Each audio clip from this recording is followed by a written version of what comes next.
tarde, pessoal. Aqui vai mais uma atividade, dessa vez um pouco maior, um pouco mais complexa, mas eu vou mandando vários links para vocês assistirem um pouco de conteúdo. Depois eu vou tentar gravar um resumozinho, porque eu não dei conta ainda das aulas gravadas, né?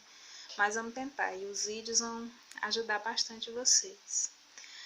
Esses livros tem no livro de vocês, já estou citando aí as páginas 30, 33 e 158. O que pede aí na primeira questão, né? Você vai dar o antônimo dessas palavras.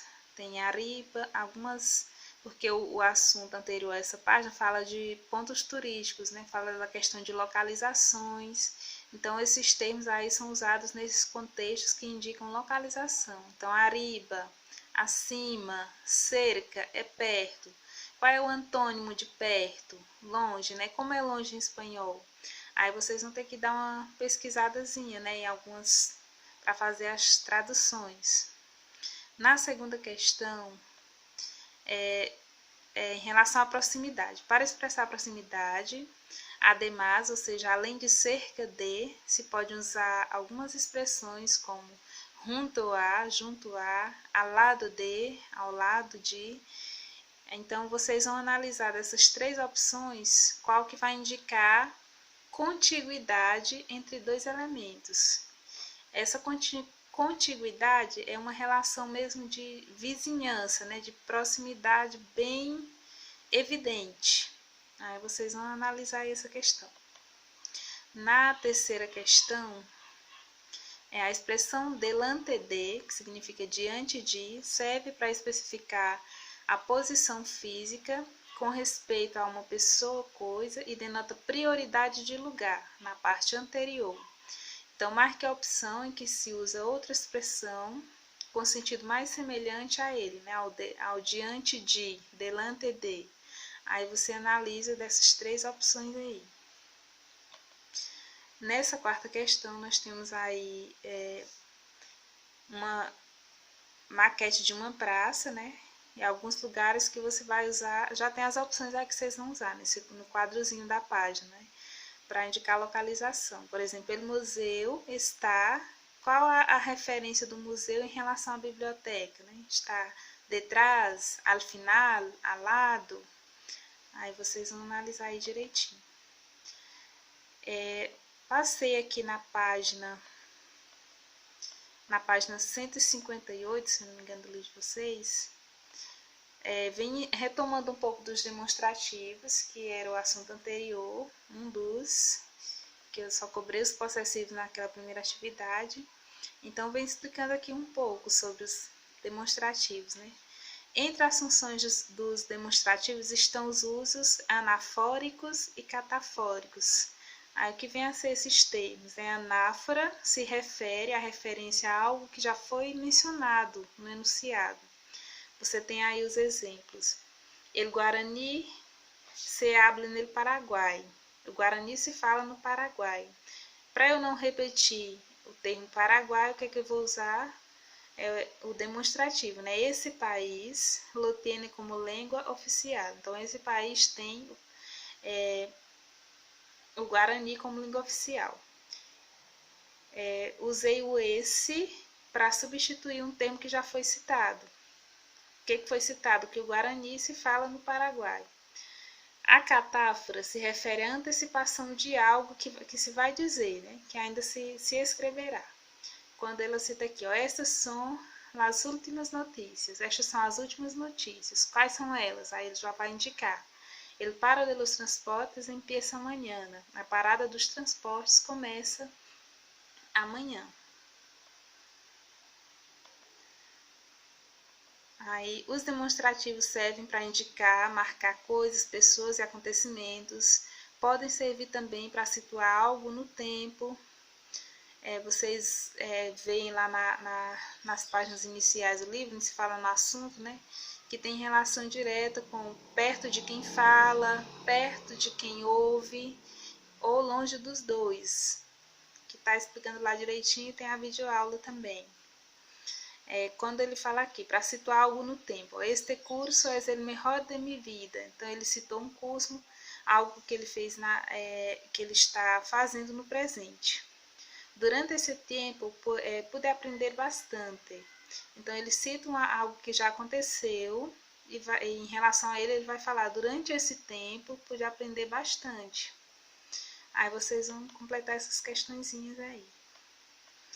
Outro assunto que a gente usa muito, as preposições de e a, naquela atividade anterior de localização, nas expressões usam muito essas preposições de e a, né? Então, aqui está explicando um pouco, né?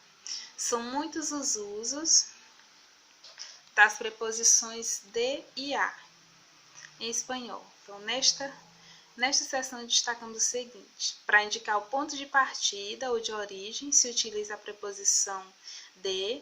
A preposição a indica deslocamento ou destino. Então, ponto de partida, olha só. Há um trem de alta velocidade que vai de Madrid a Barcelona em menos de 3 horas. Há um trem de alta velocidade que vai de Madrid, de onde ele partiu, né, a origem, a Barcelona. Então, o a é indicado para indicar esse deslocamento. As preposições de e a podem formar locução que indicam localização ou pontos de referência. Quando você vai indicar o endereço de alguém, você fala à direita. Então, a la derecha, de é opcional também. A la esquerda, de. Cerca de, perto de. Lejos de, longe de. Al lado de, dentro de, em cima, debaixo, junto, al fondo, então no fundo. Aí vem a próxima questão, peraí. No conjunto com o artigo ele, que é o artigo o, ele é o, as preposições de se convertem, né, se transformam em al e dele, então sofrem aí contração. É o nosso ao do português e do também, que é a junção da preposição de mais o. Então, em espanhol, a mais o, em português, a mais o fica ao, que em espanhol vai ser al. Em português, o de mais o o fica do, que em espanhol é del. Há um bom restaurante ao lado del cine. Há um bom restaurante ao lado do cinema.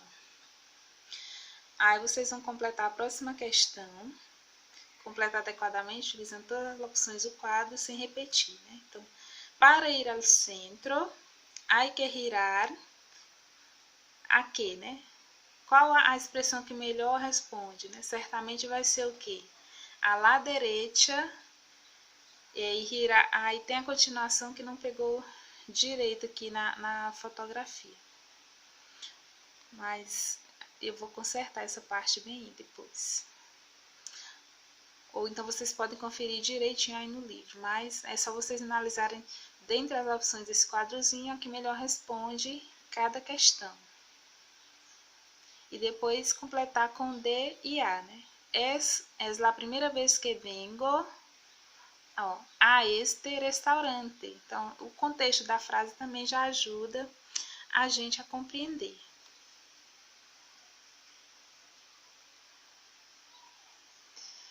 E, por fim, coloquei aqui uma atividade de escuta para vocês. Quem ainda tem o CD no livro, tem áudios para vocês ouvirem, o áudio número 5 aí. Eita, como tá ruim essa imagem.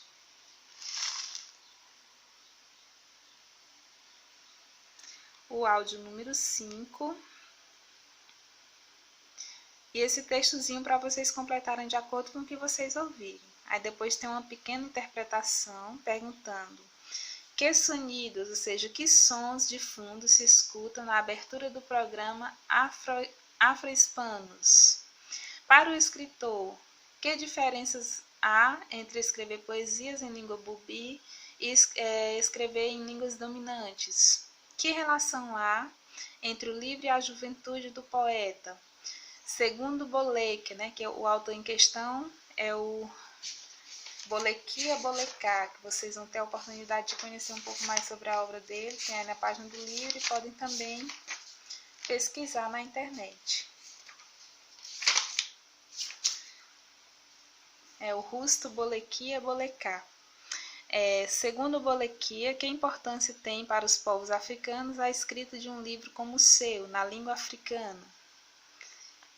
Aí vocês ouçam o áudio. O áudio eu vou colocar no link em vídeo também, para vocês tentarem responder. Aí, como é um pouco mais de atividades, eu vou dar o prazo até o dia 29 para vocês me entregarem, tá?